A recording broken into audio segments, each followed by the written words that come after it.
بسم اللہ الرحمن الرحیم۔ السلام علیکم ناظرین، کیسے ہیں آپ سب؟ امید ہے ٹھیک ہوں گے۔ آج کی ایک اسپیشل ویڈیو مطالعہ پاکستان کے خاص ٹاپک شملہ وفد کے بارے میں ہے۔ تو آج ہم اس کے بارے میں پڑھیں گے۔ جب انگریز ہندوستان کی حکمران بنا تھا تو مسلمانوں کی تاریخ میں یہ پہلا موقع تھا کہ پورے ہندوستان سے 35 مسلم زعماء اور عمائدین پر مشتمل ایک نمائندہ وفد نے انگریز وائسرائے لارڈ منٹو سے شملہ میں ملاقات کی۔ مسلمانوں کا یہ وفد شملہ وفد 1906 کے نام سے مشہور ہے۔ لیڈی منٹو نے اپنی ڈائری میں شملہ وفد کو and epic in Indian history قرار دیا۔ جن زعماء نے شملہ وفد کو منظم کرنے میں اور انگریز وائسرائے کے پاس بھیجنے میں بنیادی کردار ادا کیا، ان میں نواب محسن الملک، نواب وقار الملک، سید حسین بلگرامی، عماد الملک، آفتاب احمد خان، سر محمد یعقوب، حاجی محمد اسماعیل، سر سلطان محمد آغا خان سوم اور سید امیر علی اور ایم اے او کالج کے پرنسپل آرک بولٹ کے نام قابل ذکر ہیں۔ اس کا پس منظر کیا تھا؟ اس کی وجوہات کیا تھی؟ تقسیم بنگال پر ہندوؤں کا رویہ بہت برا تھا، کیونکہ تقسیم بنگال مسلمانوں کے مفاد کی خاطر کیا گیا، جبکہ ہندوؤں کو یہ بات ناگوار گزری، اور دوسری طرف انگریزوں کی طرف سے منٹو مارلے اصلاحات متعارف کرانے کا اشارہ بھی تھا۔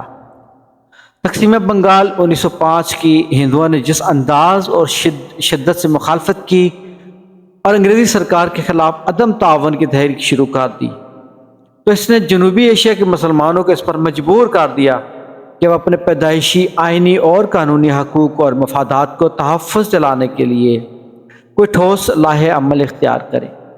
مزید برآں، جب جولائی 1906 میں انگریز سرکار کی طرف سے ہندوستان میں منٹو مارلے اصلاحات متعارف کرانے کا عندیہ دیا گیا، تو نواب محسن الملک، نواب وقار الملک اور دیگر مسلم زعماء نے اس موقع سے بھرپور فائدہ اٹھاتے ہوئے مسلمانوں کا ایک نمائندہ وفد انگریز وائسرائے کے پاس بھیجنے کے انتظامات بلا تاخیر شروع کر دیے، تاکہ متوقع اصلاحات میں مسلمانوں کے حقوق اور تحفظ کو یقینی بنایا جا سکے۔ سر سلطان محمد آغا خان اور آغا خان سوم کی سربراہی میں مسلمانوں کے ایک وفد نے 1 اکتوبر 1906 کو وائسرائے لارڈ منٹو سے شملہ میں ملاقات کی اور ان کو مسلمانوں کے جذبات اور احساسات اور مطالبات سے آگاہ کیا۔ اس کا سپاسنامہ کیا تھا؟ اس پہ کیا تحریر تھی؟ مسلمانوں کی طرف سے وائسرائے کو جو سپاسنامہ پیش کیا گیا اسے عماد الملک نے تحریر کیا تھا، جس میں مندرجہ ذیل مطالبات تھے۔ ہندوستان میں جداگانہ طریقہ انتخابات متعارف کرانے کا مطالبہ تھا، سرکاری ملازمتوں میں مسلمانوں کی بھرپور نمائندگی کا مطالبہ تھا، یونیورسٹی سینڈیکیٹ میں مسلمانوں کی نمائندگی کا مطالبہ تھا، برطانوی ہند میں مسلمانوں کے لیے علیحدہ یونیورسٹی قائم کرنے کا امداد کا مطالبہ تھا۔ مسلمانوں کے ان مطالبات پر انگریز وائسرائے کا رد عمل کافی حوصلہ افزا رہا اور مسلمانوں کو اس پر عمل درآمد کی یقین دہانی کروائی گئی۔ مسلمانوں کے اس اقدام سے کانگریسی پنڈتوں کے درمیان میں آگ لگ گئی۔ انہوں نے شملہ وفد کو انگریزوں کی ایک اسکیم قرار دیا، حالانکہ ایسا ہرگز نہیں تھا۔ دراصل شملہ وفد مسلمانوں کے ان جذبات اور احساسات کا مظہر ہے جو کہ 1857 کی جنگ آزادی کے بعد ہندوؤں کی اسلام اور مسلم دشمنی سرگرمیوں کے باعث پروان چل رہے تھے۔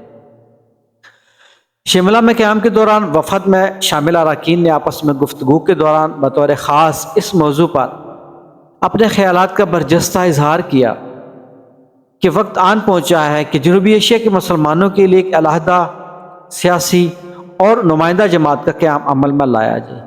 چنانچہ شملہ وفد کے محض 3 مہینے بعد 30 دسمبر 1906 کو ڈھاکہ کے مقام پر نواب وقار الملک کی صدارت میں آل انڈیا مسلم لیگ کا قیام عمل میں لایا گیا۔